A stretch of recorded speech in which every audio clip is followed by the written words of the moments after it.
Чет элдик жарандардын каттоосу бул Россияга келген ар бир чет элдик жаран үчүн милдеттүү. Убактылуу каттоо, перевод паспорт, медкнижка, трудовой договор, башка тилге которуу, СНИЛС, ННН, ДМС 1 жылдык жана да ОМС, ДМС документтерди мыйзам жолунда жасоого 100% кепилдик. Урматтуу замандаштар, иш кагаздарда кандай көйгөй болбосун кайрылыңыздар. Кызматташуу үчүн +7 929 541 0205 Эрлан менен байланышыңыз. Биз менен кызматташууну унутпаңыз. Тышкы иштер министрлиги Москвада кармалган Токобаевдин иши тууралуу маалымат берди. Кыргызстандын тышкы иштер министрлиги Москвада маңзат сатууга шек саналып кармалган Кыргызстандын жараны Нурмухамед Токобаевдин иши тууралуу комментарий берди. Мекеменин маалыматына караганда, ал 2 апрелде баңгизаттын мыйзамсыз жасоого же сатууга шек саналып камакка алынган. Тышкы иштер министрлиги Кыргызстандын Орусиядагы элчилиги ага укуктук жардам берүү маселесин караштырып жатканын, Орусиянын укук коргоо органдары Нурмухамед Токобаевди Украинадагы согушка барууга мажбурлаганы тууралуу маалымат тастыкталбагандыгын билдирди. 20 жаштагы Нурмухамед Токобаевдин апасы Гүлсанам Зулпукарова азаттыкка кайрылып, уулу Москвада маңзат сатууга шек саналып кармалганын, 2 апрелде атасына чалып, укук коргоо кызматкерлери Украинага барасын деп айтышкандыгын билдирген. Ал уулу күнөөсүз экендигин айтып, кыргыз бийлигинен жардам сураган. Нурмухамед Токобаев Ош шаарынын тургуну, өткөн жылы ноябрь айында Москвага иштегени кеткен. Башында курулуш тармагында иштеп, соңку 1 ай ичинде кошумча курьерлик ишке да аралашып, тамак-аш, ар кандай аманат буюмдарды айтылган даректерге ташып жүргөн. Орусияда абакка кесилген кыргызстандык жарандары көбү баңгизатка байланыштуу айыпталгандар. Расмий маалыматка ылайык, бул өлкөдө мыйзамсыз маңзат ташууга байланыштуу 2020 жылы 191, 2021 жылы 324, 2022 жылы 614 кыргыз жараны абакка кесилген. Буга чейин Орусияда түрмөдө жаткан кыргызстандыктар Украинадагы согушка азгырылып барган окуялар болгон. Меккеде кыргызстандыктар үчүн бекер жатакана ачылат. Меккеде кыргызстандыктар үчүн бекер жатакана ачылат. Бул тууралуу бүгүн 10 апрелде президенттин администрациясынын маалымат саясат кызматынын жетекчиси Дайырбек Орунбеков билдирди. Анын айтымында, мейманканада окуу үчүн барган кыргызстандык студенттер жана зыяратчылар жашайт. Президентибиз Садыр Жапаровдун колдоосу менен Мекке шаарында илим алып жана зыярат кылып жүргөн кыргызстандыктар үчүн акысыз пайдалана турган мейманкананын курулушу башталды деп билдирди Орунбеков. Орусия Казакстандан 100 000 тонна бензин сурады. Орусия эгер өлкөдө бензин тартыштыгы жарала турган болсо, 100 000 тонна күйүүчү май жөнөтүүнү өтүнүп, Казакстанга кайрылганын 8 апрелде Reuters агенттиги кеминде 3 маалымат булагына таянып жазып чыкты. Алардын бири келишим макулдашылганын билдирди. Казакстандын бийлиги бул маалыматты четке кагууда. Орусиянын энергетика министрлигинин андай өтүнүчү түшкөн эмес деп Казакстандын энергетика министринин кеңешчиси Шыңгыз Ильясов билдиргенин Интерфакс маалымдады.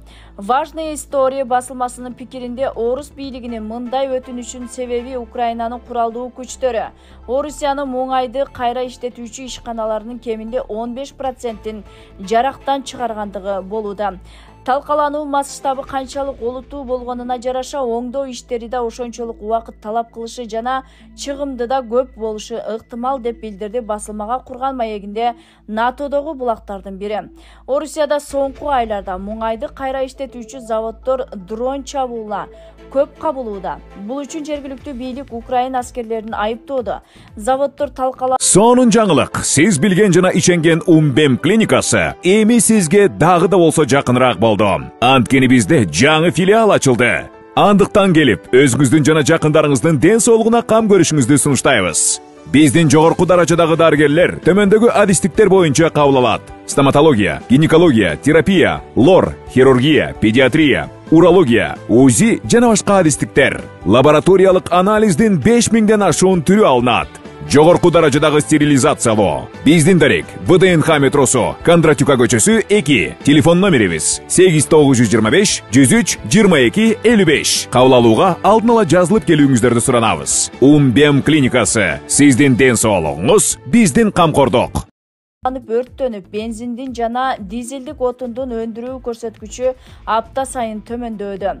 Росстат мекемесинин расмий маалыматына караганда, март айында соңунда Орусияда бензин чыгаруунун 1 жылдык көрсөткүчү 14%, дизелдик 7%ге кыскарды.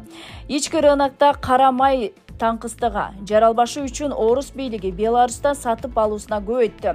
Февралда бул өлкөдө 590 тонна бензин сатып алган болсо, мартта 3000 тонна импорттолду. Март айында Орусияда Разян Ресфнефть компаниясынын Нижегородо Лукойлдун мунайында кайра иштетүүчү заводдордун чабуул коюлган. Бул эки ишканада тең ири заводдордун ондугунда кирет жана Москва шаарын бензин менен камсыздайт. Краснодар, Самара облустарында да бир нече ишкана бутага алынган. Жалпысынан быйыл жыл башынан бери Орусиянын 10 аймагында 15 мунай ишканасы талкаланды. Алардын өндүрүү кубаттуулугу жылына 192 миллион тонна муңайды түшчү. Расмий Киев бул чабуулдарга тиешеси бар же жогу тууралуу комментарий берген эмес. Financial Times басылмасы өз булактарына таянып билдиргенде, Вашингтон Киевти Орусиянын энергетикалык инфраструктурасына чабуулдарына токтотууга чакырып, бул объектилерге жасалып жаткан сокку муңайдын дүйнөлүк наркын жогорулатышы жана Москванын жооп чабуулдарына түртүшү ыктымал экендигин эскертти. Орусиянын мунай продукциясына Кыргызстан да көз каранды.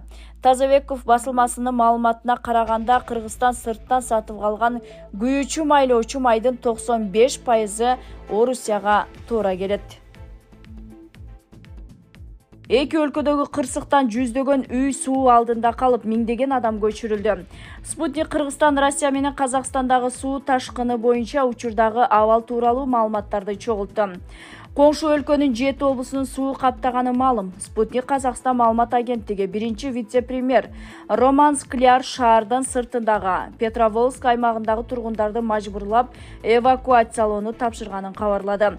Анткени айрым жашоочулар көчүүдөн баш тартып жаткандыгы айтылат. Казакстандын өзгөчө кырдаалдар министрлигинин маалыматында суу ташкындан бери 96 000 адам куткарылган, анын 31 000ден ашыгы балдар. Убактылуу жашоо пунктларына 7,6 миңден киши жайгаштырылган, анын жарымы балдар. Костанай, Акмола, Актөбө жана Караганда облустарында каптаган суу ылдыйлагандыгы белгиленди. Өлкө бийлиги жабыркагандарга бардык жардамдар көрсөтүлүп жаткандыгын айтты. Россиядагы абал Россиянын өзгөчө кырдаалдар министрлиги 37 региондо 10,5 миңден ашык турак үй менен 19,4 миң короону суу каптаганын билдирди. Белгилей кетсек, Орск шаарын Урал дарыясынан коргогон дамба 5 апрелде жарылган. Оренбург облусундагы абал Курч бойдон калууда. Ал жакта 10,3 миң 100 үй жана 13,3 миң аймак суу алдында калган. Тиешелүү иштер күнү түнү жүргүзүлүп, жабыркагандарга жардамдар көрсөтүлүүдө.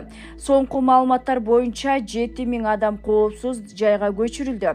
Россиянын курулуш министрлигинин башчысы Ирек Файзуллинин Оренбург облусунун Орск шаарында келгенин РИА Новости маалымдады.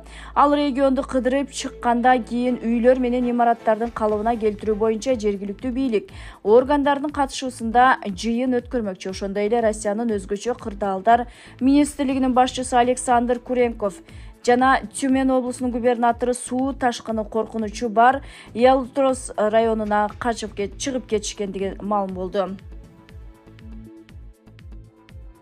Казакстанда ЛГБТ пропагандасы үчүн кылмыш жообуна тартуу сунушталды. Казакстанда ЛГБТ каршы мыйзам долбоору сунушталууда. Парламенттин төмөнкү палатасы мажлисинин депутаттары Эдил Жанбиршин жана Самат Мусабаев сунуш кылган долбоордо салттуу эмес сексуалдык мамилени жайылткандарды жазалоо чарасы каралганын бүгүн 10 апрелде Власть басылмасы жазып чыкты. Сунуш жумушчу топтун кароосунда жөнөтүлгөндүгү азырынча бул сунуш гана экени. Эгер ал колдоо жолу тапса, массалык медианын ишин жөнгө салуучу жана митингдер боюнча мыйзамдарга өзгөртүү киргизилери айтылды. Нике жана үй бүлө кодексинин жоболорун мисал келтирген депутаттар казак коому үчүн салттуу үй бүлө бул эркек менен аялдын союзу жана аларды балдарды эркеги экенин айтылып өткөн. Ошондуктан салттуу эмес мамилелерге тыюу салыш керек дешти Жанбиршин жана Мусабаев. 5 апрелде мажилис депутаттары Асхат Аймагамбетов жана Жанарбек Ашимжанов масс медиа жөнүндө мыйзамга өзгөртүү киргизип, жалпыга маалымдоо каражаттарына ЛГБТ өкүлдөрү тууралуу жазууга тыюу салууну сунуш кылышкан. Депутаттардын айтымында ошондой маалыматтарды жарыяланышы аларды пропагандалоого тете деп таанылып, медианын жабылышына же ишинин токтолушуна алып келет. Өткөн жылы апрель айында мажилис депутаты Ардак Назаров Казакстанда ЛГБТ тууралуу тасмаларды же сериалдарды көрсөтүүгө тыюу салууну сунуш кылган. 2021 жылы Европа парламенти Казакстандагы адам укуктары боюнча абал тууралуу резолюциясын жарыялап, бул өлкөдө ЛГБТ өкүлдөрүнүн гендердик иденттүүлүгү жана сексуалдык ориентациясы боюнча басыма кабыл алуусун уланып жаткандыгын белгилеген. Президент Касым-Жомарт Токаев баланын укугу тууралуу мыйзамдарга өзгөртүү киргизгенге укук коргоочулар аны Орусиянын ЛГБТ өкүлдөрүнүн укугун бузган тажрыйбасы тууралуу деп сындашкан.